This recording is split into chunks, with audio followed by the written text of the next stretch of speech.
I fell in love with the idea of chai through the cartons of this drink mix from the grocery store. The milky sweetness partnered with the astringent black tea drew me in, but the warm spices that lingered between sips kept me drinking. It wasn't long before the sweetness of those chai drink mixes became too much for me, and I started experimenting with chai lattes at home. We need to brew a strongly spiced batch of black tea and sweeten it slightly. This method is best for non-dairy milks, like soy or almond milk, but also works with coconut milk.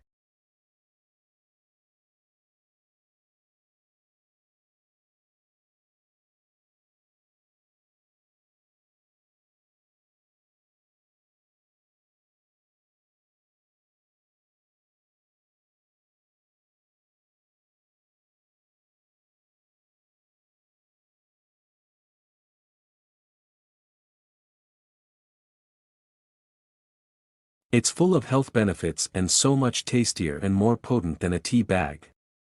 It's also extremely versatile, with optional add-ins like fennel for digestion. It's been used traditionally as a remedy for nausea, vomiting, colds, flus, and pain, and research supports many of these uses. It's also been studied for its benefits for many conditions including high blood pressure, high cholesterol, diabetes, several different types of cancer, neurodegenerative diseases. The almond milk will keep in an airtight container in the refrigerator for up to 3 days.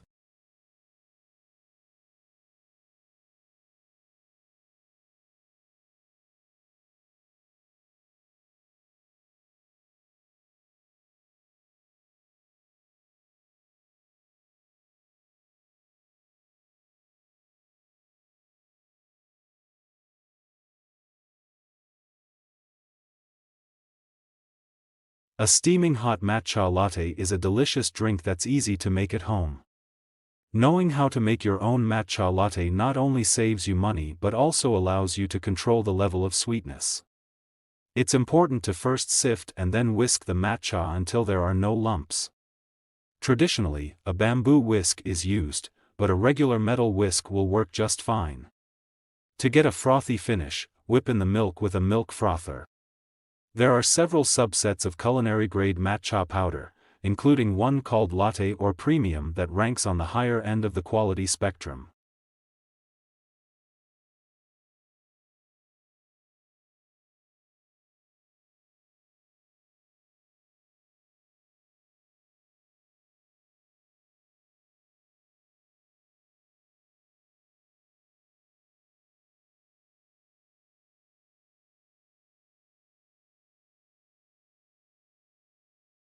Add the milk and either whisk to combine or use a milk frother, serve immediately.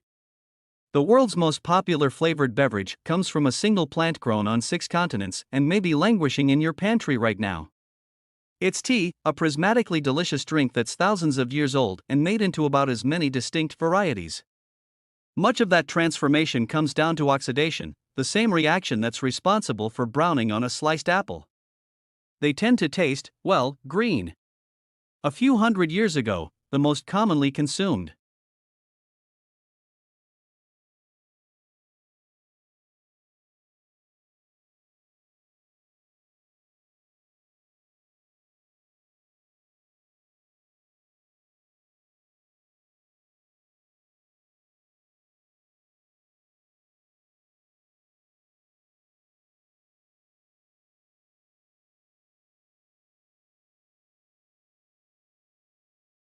These teas are all about simplicity. Leaves destined for white tea are simply picked and withered until they dry, sometimes with an oven or fan, but never with elaborate processing. Since they aren't exposed to high heat, they oxidize a bit while drying, giving them a floral aroma and creamy texture distinct from green teas and other types.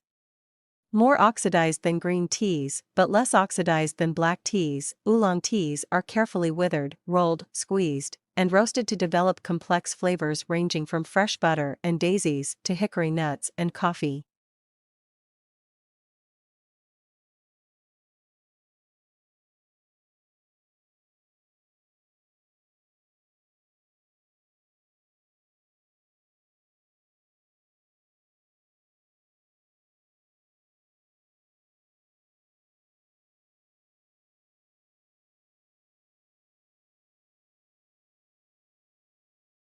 For economy and consistency, tea bags are generally filled with chopped leaves and powdery particles that steep quickly for a bold but one-dimensional flavor.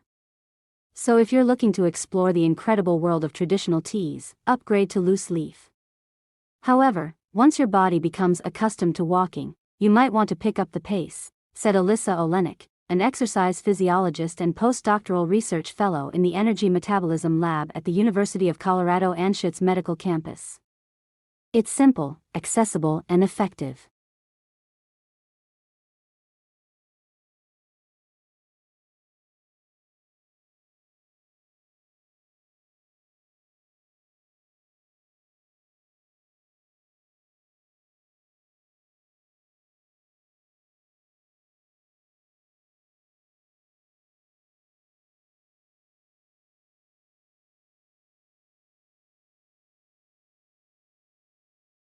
Companies are also working on virtual reality devices that will address a much tougher problem: chronic pain. In 2021, ReliveRx became the first VR therapy authorized by the FDA for pain. The FDA keeps a list of all authorized VR/AR devices. The tool aims to teach people how to manage chronic pain, which is entirely different from the temporary sting of a needle stick. It's vastly more complex on every level, says Darnall, who helped develop ReliveRx and now serves as Chief Science Advisor for Applied VR, which markets the device.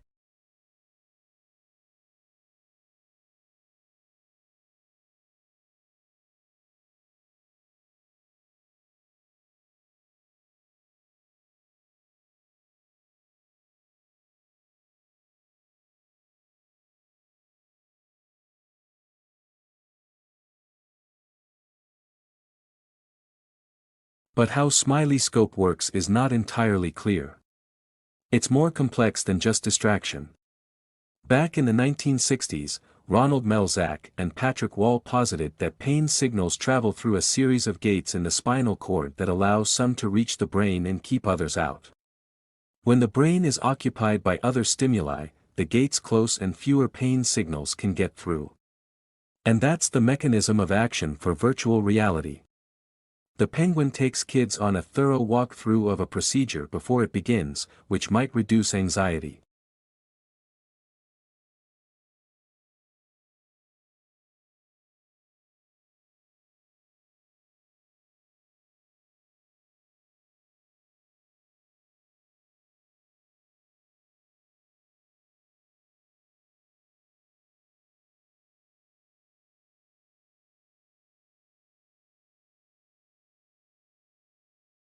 Whether you're walking or running, consistency matters most.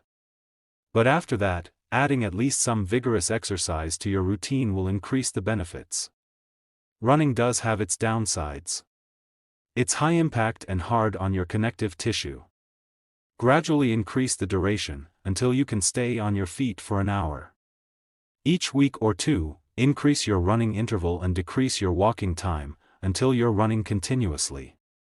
You might need to undergo a stress test or other evaluation.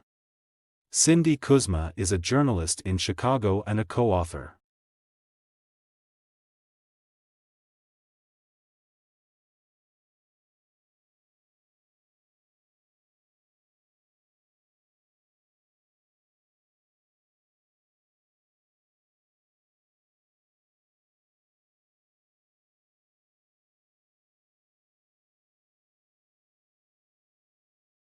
When considering the health benefits of an activity like walking or running, there are two connected factors to keep in mind.